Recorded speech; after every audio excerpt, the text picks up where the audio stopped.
Okay, it's going to be a review of Royal Rumble 2006.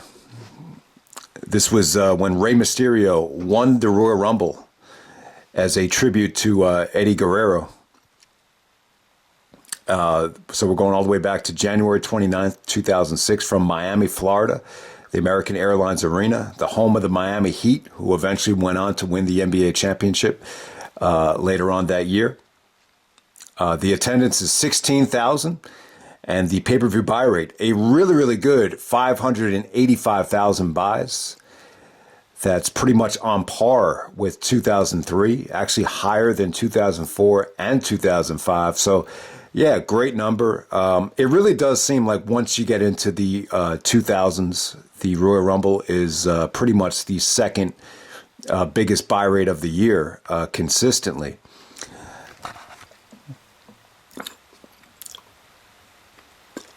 But yeah, man, in terms of Rey Mysterio winning the Royal Rumble, there's a couple of different ways to look at it. I think from the positive angle, you know, you can look at it like Eddie Guerrero spent the whole year in 2005, you know, trying to bring Rey Mysterio up to the next level. You know, obviously, I think Eddie wanted to turn heel for his own good and for his own personal reasons. But at the same time, the whole point of him feuding with Rey was to get Rey up to the main event level. So in a lot of ways, the WWE really, you know, kind of capitalized and delivered on Eddie's hard work. But there is a different side to it. There's another side to it where it almost feels like Vince kind of, you know, used Eddie's death, you know, to get ratings and to create drama and kind of use it as an angle. Almost in a way trying to cash in on the death of Eddie Guerrero, which, you know, I think rubbed a lot of people the wrong way. I do think if they wanted to use Eddie's death and kind of mock Eddie Guerrero like Randy Orton did, like Eddie Guerrero is in the depths of hell, he's not in heaven, I think Benoit would have been the better choice to do that with. You know, Orton and Benoit, you know, whether it's for the championship in the main event or not, that probably would have worked better if they were going to do that angle, given the fact that, you know, Benoit had such a difficult time getting over Eddie Guerrero's death. And ultimately, obviously, it played a huge part in the demise of Chris Benoit. I don't think, obviously, I think Rey Mysterio was close with Eddie. I really loved Mysterio's speech, you know, during the Eddie Guerrero tribute show on Raw. To me, like, I broke down into tears because I could feel Rey's pain. But ultimately, I do think Eddie's death affected someone like Benoit a lot more. So my point is, I just think it would have worked a lot better if it was Benoit versus Orton, if they were going to go in the direction with, you know, putting Eddie Guerrero down. The other thing I wanted to mention is, you know, obviously you want to be happy for Rey, you know, winning the championship and, you know, Rey Mysterio getting pushed. But I don't know. A lot of people just didn't accept it. There's actually a skit on this show, a backstage segment where Rey's actually picking his number and he gets number 1. You could see it and he's a little bit disappointed. And it almost looks like he's blaming Eddie for screwing with him. So I think it kind of came off like that to some people, like he was, you know, kind of berating Eddie Guerrero for fucking with his number. But then there's also a different way of looking at it, like, oh, like this is the way Eddie wanted Rey to do it, like to go through hell, to go through everybody. Like, you know, Eddie would have been proud of Rey for being number 1 and going through the whole Royal Rumble. So I don't know. A lot of people have mixed feelings on this whole thing, and ultimately, you know, with that particular Smart Mark WrestleMania crowd, it kind of backfired and it kind of, you know, bit Rey Mysterio and the whole angle in the ass, some would say.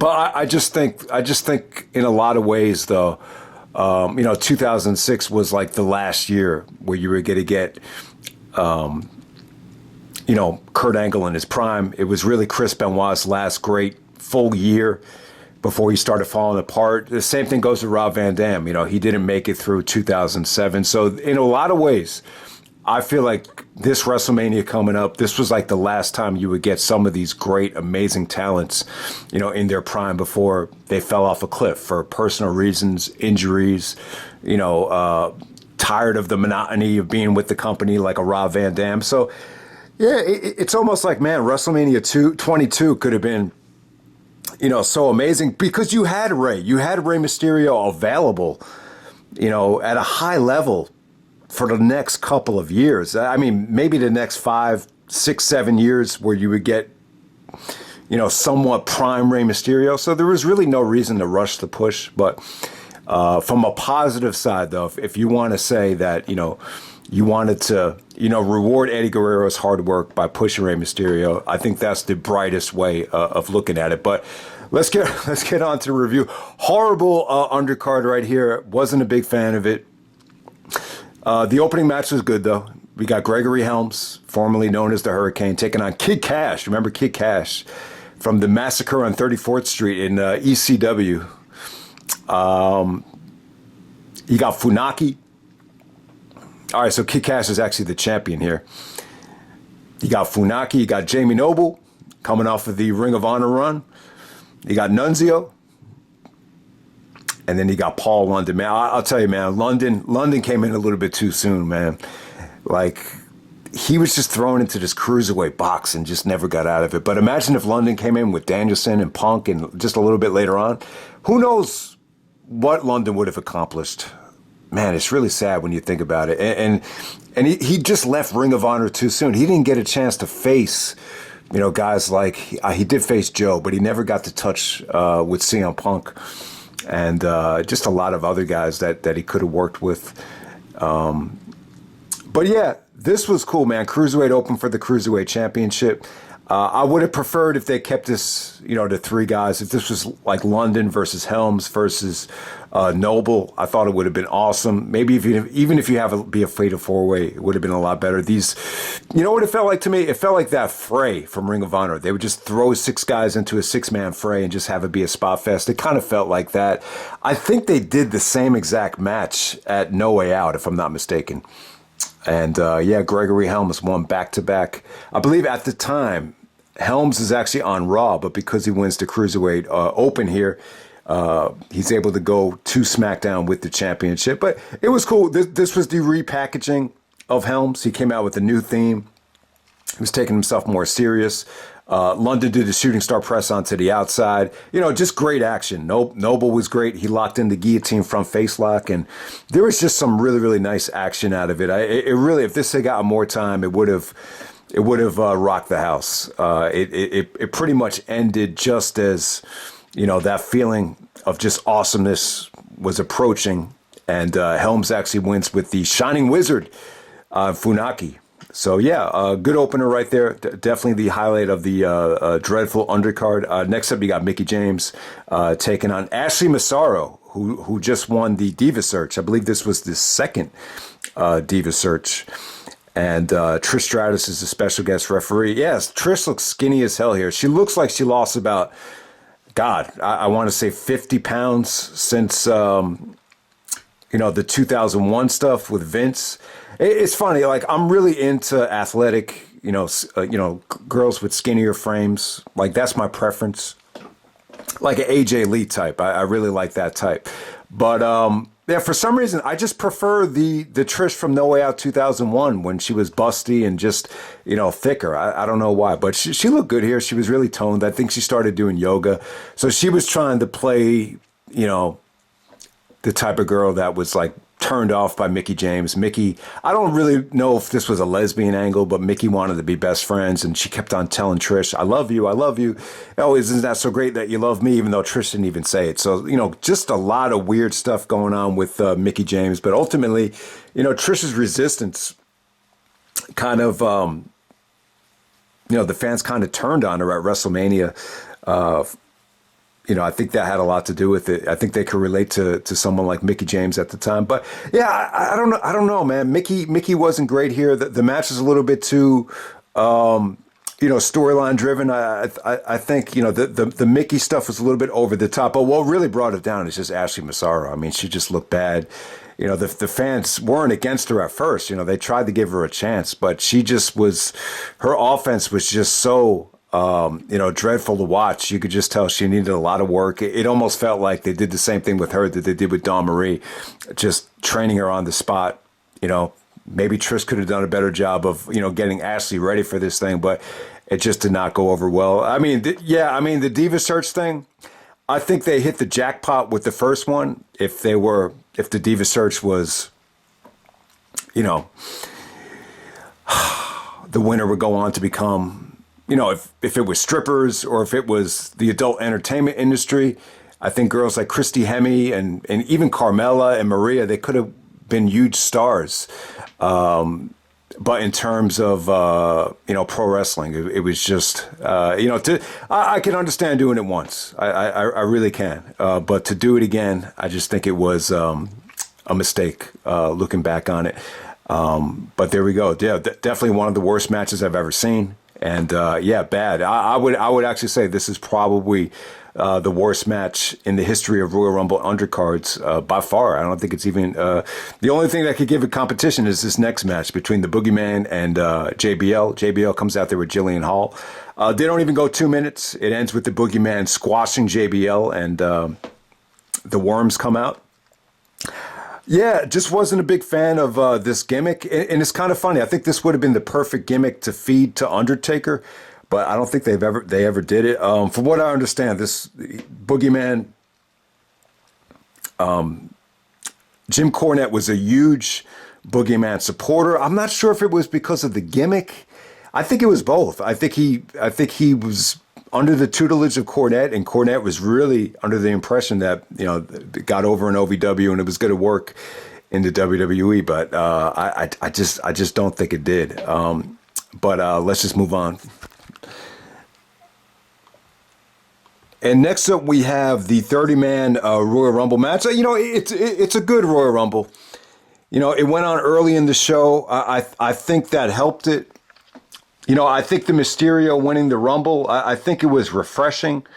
I think at the time, you know, going into this Royal Rumble, it's probably one of the least predictable Royal Rumble winners, because obviously Rey Mysterio is a candidate, but it almost still had like an unrealistic feel that they would ever, you know, go in there and actually have Rey win this thing. I believe it was Pat Patterson really pushing for this. I think he was, I can't remember, he might have been Bite This, but he actually said before this match, you know, he thinks it's Rey Mysterio's time. He thinks it's time for them to go ahead and make Rey Mysterio a star. So, yeah, that's exactly what happened there. But aside from Mysterio, I think Triple H was definitely the favorite. I think a lot of people saw Triple H and Cena as a match that had to happen at WrestleMania, so that was obvious. You know, Benoit was great in this match, but I don't think anyone ever took it serious that he was going to win another Rumble. You know, Rob Van Dam, I think this was RVD's return.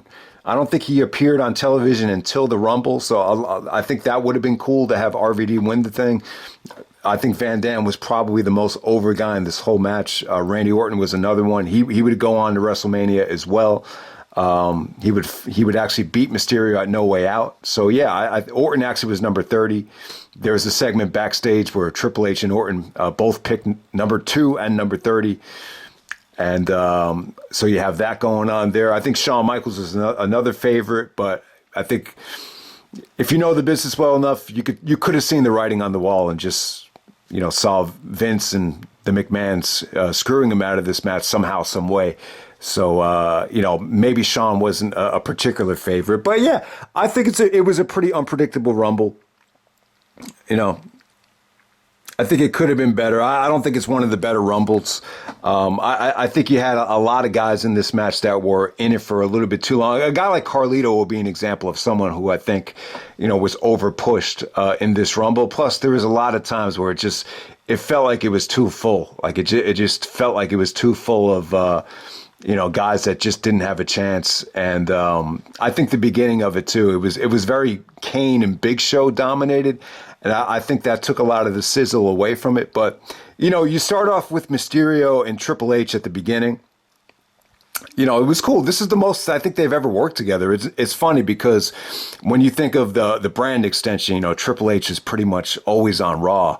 And Mysterio was a SmackDown guy for so many years that, you know, they were always on separate shows. And I think this might have been like the only time they ever worked together. They worked together the whole match, and it was great stuff between them. It was good. Triple H was unique here. I gotta say, if you weren't watching the product at the time, it would have been tough to tell whether he's being a heel or a babyface. It was really, really tough. It was almost like the definition of tweener.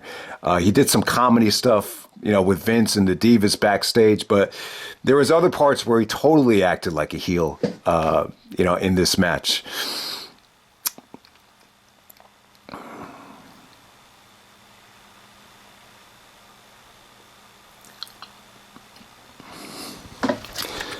So yeah, Triple H lasts about a whole hour. Mysterio lasts over an hour. I believe at the time this actually set the record. Kane and the Kane Big Show stuff. It was tough to watch. Like if you're watching this Rumble and by the time Kane comes out, it's like, man, this shit is starting to drag right here. But yeah, they put Lashley looked great here. The funny thing about Lashley, like, when you look at Lashley here, it doesn't feel like the dude has aged at all since then. He almost has pretty much the same physique. I would say he looks like he was in better shape back then, but he still pretty much has maintained his physique, for all these years. So you got to give him credit. But he was actually eliminated by Kane and Big Show. Kane and Big Show were actually eliminated by Triple H. Triple H actually dumped them over the top. Simultaneously. That was cool. Benoit comes out at number 12. He lasts for over a half hour. You saw great stuff between Benoit and Triple H throughout this whole thing. I thought Benoit was great. I mean, 2006, I think Benoit still looked good. He gave Triple H a ton of Germans. Booker T was actually eliminated by Benoit quickly. I believe Booker T had a groin injury. Yeah, so it definitely makes sense. I remember this was the time where Randy Orton was actually substituting for Booker T in the U.S. title matches, and Orton was even teasing that he would have to cash in on the favor he gave Booker T. But yeah, Booker T was actually wearing those WCW pants, I believe, to cover up a groin injury. But Benoit eliminated him, right away. The fans didn't like it though; they didn't buy into it. But the bottom line was, I do remember Booker T was severely injured, not really cleared to wrestle yet. But give him credit; at least he went out there and, tried to do it. The M&M stuff. So you have Melina. This was Melina in her prime. I mean, she looked great. Even Vince was flirting with her backstage, saying, "You have beautiful eyes." So, Melina comes out twice with the M&M dudes. But yeah, really nothing spectacular there. Van Dam comes in at number 20, and He rekindles the rivalry with his good friend Triple H. There's even a stare down between RVD and Benoit. So they rekindled. That little wasn't a rivalry, but that incredible matchup, which definitely went under the radar. So yeah, I thought Van Dam had a good showing. I really think he did. He was really over. This was his return. Someone in the crowd had a sign that said, tie-dye and WWE pay-per-view equals buy rates.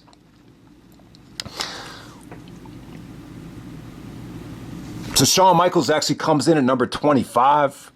Yeah, Shawn had a really good showing. It's almost funny seeing him and Triple H go out of here, because you think of DX. It almost feels like DX was actually decided that it was going to return around this time. But yeah, Simba, Shane McMahon, actually comes out of nowhere and starts juking and jiving and eliminates Shawn Michaels as he's distracted by Vince. And, Shawn throws a temper tantrum. He's not sure who to run after, Shane or Vince. So it was pretty well done. I mean, looking back on it, I could have done without Shawn and Vince at WrestleMania. I know Shawn always wanted to wrestle Vince, so he finally got it out of his system here. But yeah, I mean, this would have been the WrestleMania to have Shawn, take on Eddie Guerrero, had Eddie not passed away. But yeah, I mean, you could definitely feel it, man. I've always said this time and time again. I do feel like Eddie passing away, the implementation of the wellness policy, Raw going to USA. I do feel like this was signs that the company was starting to, come down.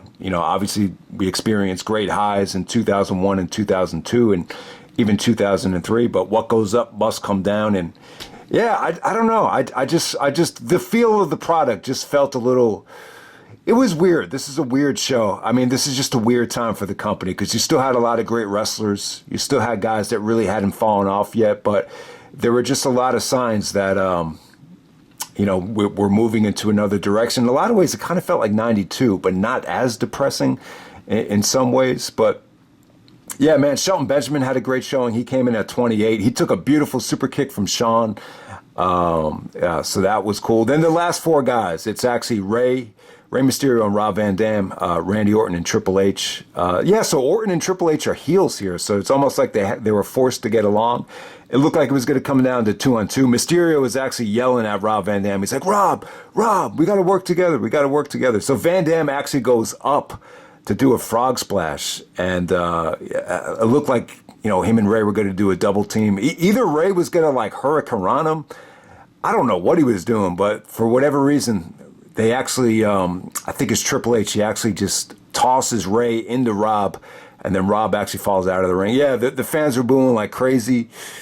I mean, it would have been cool for RVD to win this thing, but I'll tell you, that Money in the Bank going into one night stand, that was so well executed that you didn't have to do it here. I mean, that would have been cool. So you got Orton and Triple H trying to gang up on Mysterio, and to no avail. Mysterio actually hurricanranas Triple H, and then after Orton's about to just kind of dump him out of the ring with a power slam, Mysterio just hurricanranas them out of the ring. It's almost like you don't want to expose anything in a Rumble like this with Mysterio. So it was cool. It was cool. With Rey's moveset, it's almost like if you expose anything on these eliminations, he could just eliminate you because he's that small, he's that quick. And that's what happened there. So Mysterio wins. He pays tribute to Eddie Guerrero. And I thought it came off good. I thought it was a refreshing pick. I just think in retrospect, the whole thing with Vince using Eddie's death as an angle with Orton, going into No Way Out, I think that was definitely in bad taste. I think in some ways the intentions were good, especially on Mysterio's behalf. But, I'm just not a big fan of, people in the entertainment business, really cashing in on the death of a friend or the death of a employee. I don't know, man. Like the whole thing, for as bad of taste as this was, it doesn't bother me as much as it did in hip hop. Like with Sean Puffy Combs, Puff Daddy, P Diddy. I know he's changed his name a million times. I don't even know if anyone remembers him at this point.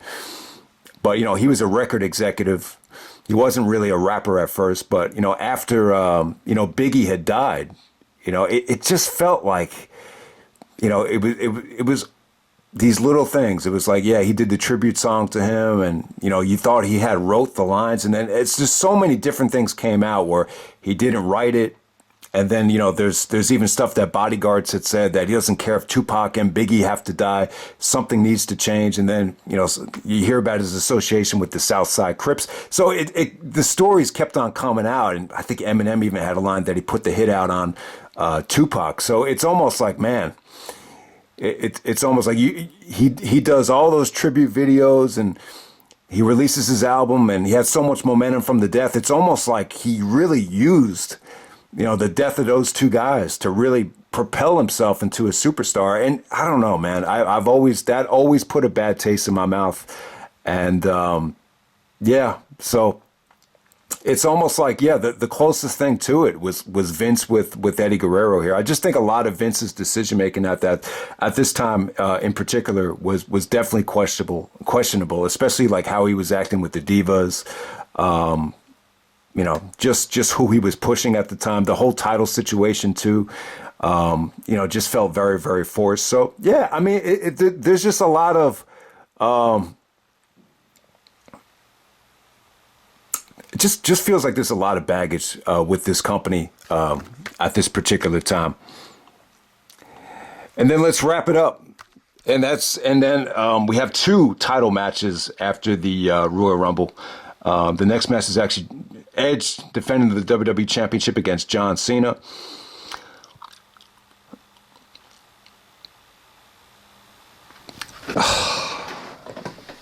Okay, so Edge cashes in the Money in the Bank after the Elimination Chamber at New Year's Revolution. He has a live sex celebration on Raw. The ratings are better than they've been in years. Yeah, I mean, I really would have preferred if they held off on this until WrestleMania. I mean, they're in a tough spot. The timing of it is just bad because, you have WrestleMania around the corner. The stipulation is the Money in the Bank is only eligible from WrestleMania to WrestleMania. So when do you cash it in? I mean, you had to do it. It would have made more sense for Edge, to cash it in after WrestleMania, so he could have gotten a nice long title reign. But I'll tell you, it really hit me. Yeah, Edge is the MVP of 2006. Eventually, he did get a longer reign during the summertime. But, Edge has really never had, a long, monstrous championship reign on Raw. And, that's a lot of his longer reigns came on SmackDown. When you think about it, Cena, Edge, and Orton, they became champion so many times, it's even hard to keep count. I know Cena's been champion 16 times. I think Edge and Orton they got to be at least at 12 or 13, if I'm not mistaken. But it's just crazy to think about how many times those three guys have won it, along with Triple H as well. But yeah, I think with this situation right here, the fans naturally got behind Cena. Edge did a lot of heel things, the live sex celebration, mocking Cena actually chasing the title. So naturally, I think the fans actually did get behind him, and the victory actually did come off well. Cena didn't get the type of hatred and the type of animosity that he got at Survivor Series or New Year's Revolution. So, yeah, and not to mention Cena had a really over-the-top entrance. They said that there was a spaceship coming down. It was actually like a ramp that just came down. So, yeah, they were going above and beyond, for John Cena at this time. So I definitely understand it. But in terms of fluidity, in terms of the atmosphere, this was not John Cena and Edge's best match. It's their first match together, but the magic just wasn't there. They tried to make Edge look strong, pretty much, dictating the tempo and, dominating the match in the beginning. You saw him, destroy Cena with the steel steps. Then he locked down the rear naked choke. But, Lita actually got up onto the ring apron. And, Edge actually hit her by accident. That enables Cena to hit the FU. And then Cena puts Edge in the STFU. And Edge pretty much just taps right away. They protect the FU and they don't have Edge kick out of it. So, yeah, I think they really wanted to make Cena look strong heading into WrestleMania. I think that was the most important thing. I think with Edge, it was more of an experiment. They obviously they did the monumental moment. That's like my favorite mark out moment of all time. Seeing Edge go down, or seeing Edge actually defeat Cena with the Money in the Bank. It was a crazy moment. I think the WWE website got a record amount of hits. That whole night and leading into the next day. But when I found out that Cena just won it back, and Edge even said, you don't want to be a transitional champion.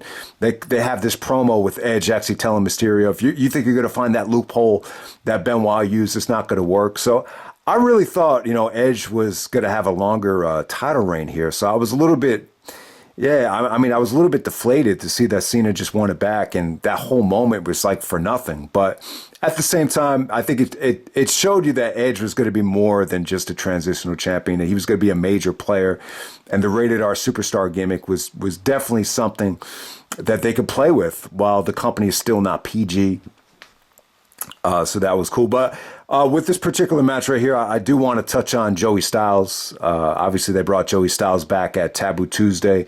They decided they didn't want Jim Ross on television anymore. I don't know if it had anything to do with the USA Network, but according to Jim, they wanted to have that Sports Center look, almost like a younger, more sophisticated look, like at that time, maybe a Scott Van Pelt.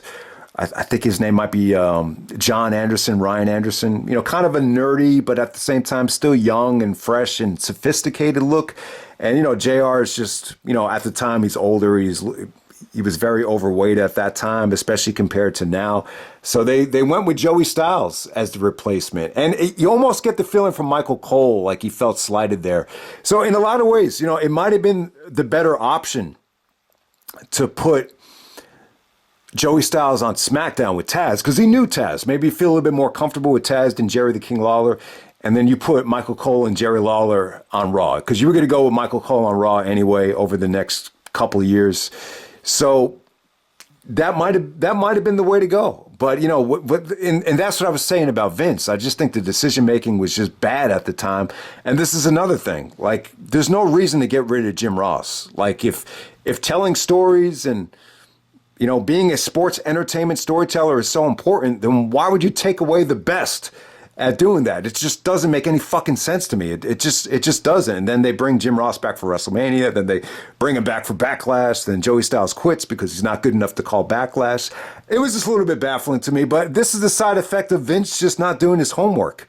You know, Jericho has said this. Like, Vince just likes to stay in the WWE bubble and doesn't like to look outside of it. But, you know, I'm sure somebody said, you know, Joey Styles called the ECW pay-per-view, and why don't we just bring him in for Taboo Tuesday? And then I think Vince is the type of guy that would just listen to ideas and say, all right, we'll see how it works. And then when he finds out he doesn't like him, he doesn't fire him, he just yells at him. So the report was after the match, I remember, like, he took Joey Styles once he got backstage, I think it was like at gorilla position, and just kind of scolded him and yelled at him and just said, you know, I obviously he didn't say it like this, but he's probably said something like, tell better stories, damn it.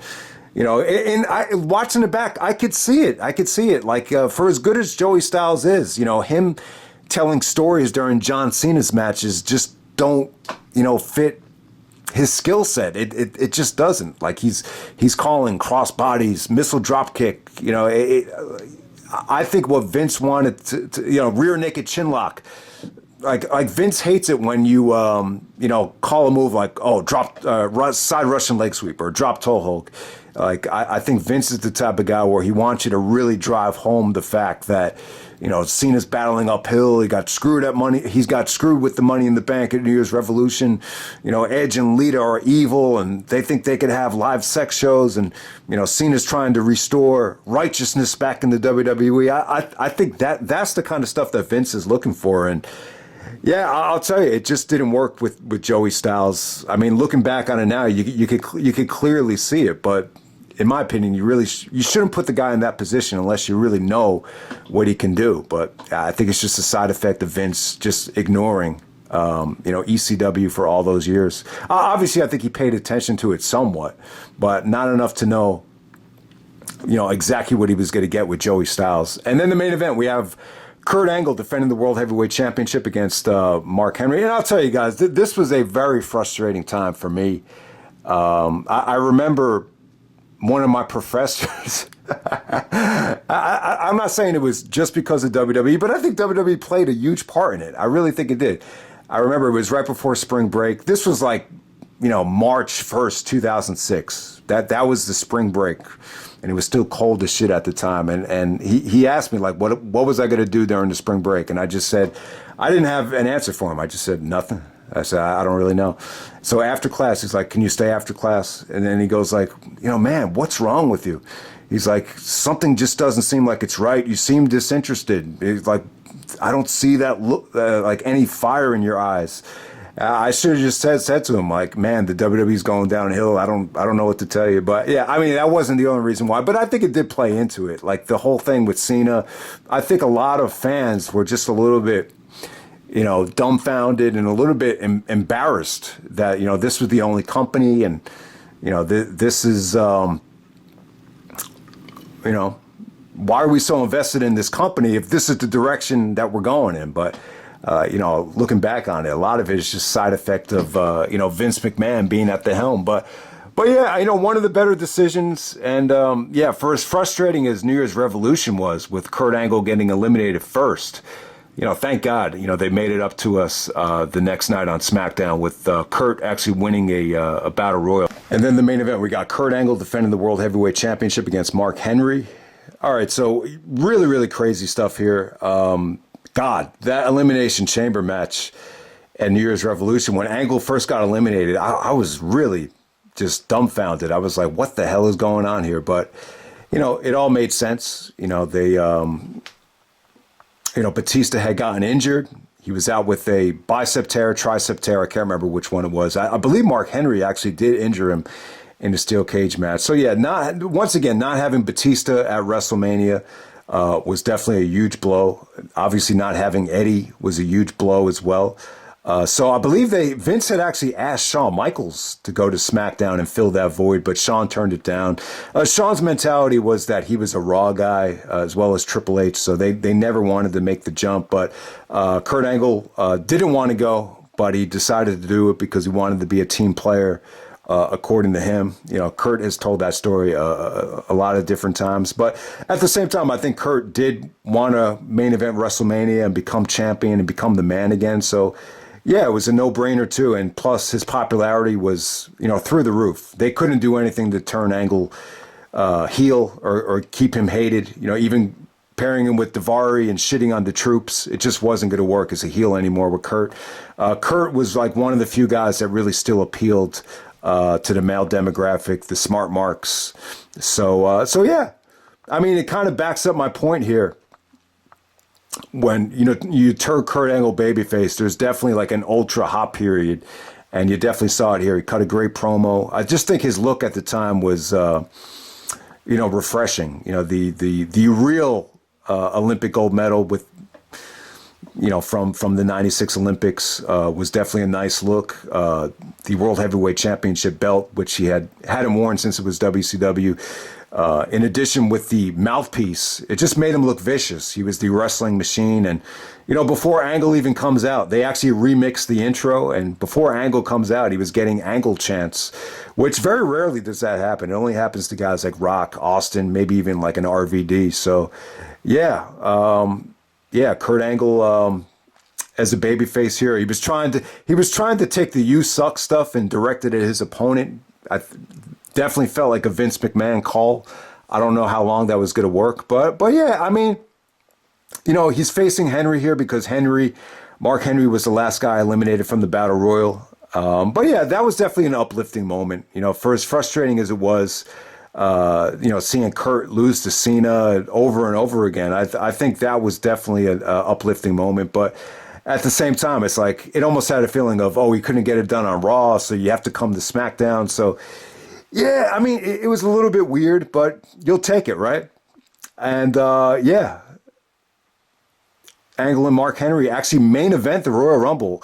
And this is what kind of got me thinking, like Michael Cole wasn't a big fan of this Joey Styles promoted to Raw situation. Cole actually goes out of his way and says, and next, what I believe is the main event. Obviously, it's the main event because it's going last. I know there's that whole, what do you call it? Controversy about whether the Royal Rumble is the main event or not with Daniel Puder. Puder went up to Angle and said, I'm in the main event, I'm in the Rumble. And Angle's like, yeah, the Royal Rumble's not the main event, you freaking moron. To me, like, whatever goes last is the main event. If it's a dark match, it's a dark match. But if it's going last on a pay-per-view, to me, it's the main event. But it's not a big deal. I just felt like that was unnecessary for Cole to drive that point home.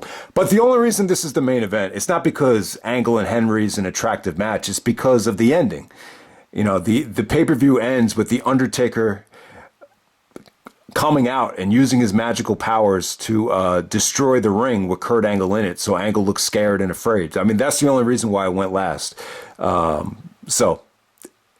it's cool. What Angle and Henry did here to follow the Royal Rumble, to follow Edge and Cena for the title, I don't think this has ever been done before. I think the only one that was able to follow a Rumble in a championship match was maybe Rock versus CM Punk at Royal Rumble 2013. So yeah, Angle still got a great reaction. It wasn't a great match though. This wasn't the better version of Mark Henry. I think years, maybe even 5 years after this, he really lost a lot of weight and was really having good matches. I want to say that was 2011, like around that time. This definitely wasn't it though. He was carrying a lot of, he's a strong dude. And it's a cool matchup too, because Angle and Mark Henry, Both competed at the 1996 Olympics, Angle with amateur wrestling and Mark Henry with powerlifting. So there's definitely a lot of similarities. They were both offered contracts by the WWE in 1996. At this particular time, though, Mark Henry's contract was coming to an end because, it's 2006. It was a 10-year deal. He was not going to sign with the company, but from my recollection, they put him in the main event against Batista and then against Angle, and he was so happy with the payoffs that he decided to re-sign for another, however many years he resigned for, and it all worked out for him. I think Mark Henry got a lot better since then and has earned people's respect even more, and he's considered somewhat of a legend now. Like his role on Rampage, introducing the main events, has been great. But yeah, in terms of this match right here, it was cool. I mean, I thought Angle, it was definitely over. The fans were definitely into it, considering where it was on the card. But Angle just had a tough time, moving Mark Henry here. I mean, he was just tough to move. Usually Angle could get, something special out of anybody. But it was tough, man. It was just extremely tough. And then at the same time, they wanted to protect Henry. Henry was actually one of the few guys that, Angle just couldn't get the ankle lock out on him. Every time Angle put the ankle lock on him, Henry would actually use his leg strength to power out of it. Because, Henry has, even though he's fat, he has really, really strong legs. So that definitely made sense. But Angle actually gets the pinfall after exposing the turnbuckle and then actually using the ropes to get the pinfall there. So, yeah, kind of a heelish-like finish. But, considering who he's in the ring with, I guess it definitely worked. And then the Undertaker stuff is a little bit over the top with the lightning and all the stuff. I believe there might have even been I'm not sure about that. But yeah, I got to say, though, the ending was pretty cool. I mean, I would have preferred Taker to actually be in the Rumble than to do something like this. But yeah, I mean, it kind of leaves you the question of how come Kurt Angle and Undertaker was not saved for WrestleMania. They decided to have Undertaker win the Royal Rumble the next year to go on to face Batista, but maybe that would have been the right call, to have Taker win this thing and go on to face Angle with the undefeated streak on the line. I think that would have been cool, but, Angle ended up losing the championship anyway to Mysterio, so I don't know. I don't know why they didn't do it, but, they had the match of the year for the WWE at No Way Out, and it is what it is there. I mean, for 2006's WrestleMania, it's really an interesting card when you think about what could have happened had guys stayed alive, had guys not gotten injured, and if they had gotten more out of guys like Benoit. And I'll tell you, I always was very intrigued with putting Angle against Benoit at WrestleMania 22. Obviously, I don't think the combination was as athletic in 2006, but in some ways, I do feel like that would have been something to see. Even Angle versus Orton in a one-on-one match, I think that would have been cool. But yeah, the possibilities were incredible at that time. So if Angle didn't go to SmackDown, it's a little bit puzzling as to what the plans for Angle would have been on Raw. Obviously, I don't think he would have been involved in the championship picture. Maybe you could have done Angle versus Triple H at WrestleMania, and you could have saved Cena and Edge for WrestleMania instead of just doing the finish here at the Royal Rumble. But yeah, man, I do think Cena and Edge, I thought that would have been a better choice for the WrestleMania main event. But at the same time, they did go back to it during the summertime, and that's where I think they really found their groove. The match that they had at the Rumble here, it didn't quite hit. It really wasn't about the match. It was just about making Cena look strong. So, yeah, Royal Rumble 2006. Yeah, man, I don't know. I don't know about this one. I'm kind of in the middle on it. I think you had some interesting things happen. The Rumble wasn't bad. The Rumble definitely had a lot of star power and a lot of really, really good moments. But obviously you're happy that Angle's the champion, but a lot of it just felt bittersweet. I mean, it really did. But I'll just end it right there. That's Royal Rumble 2006. A lot of people know I'm not a huge fan of 2006 as a whole, so it shouldn't come as a no surprise why,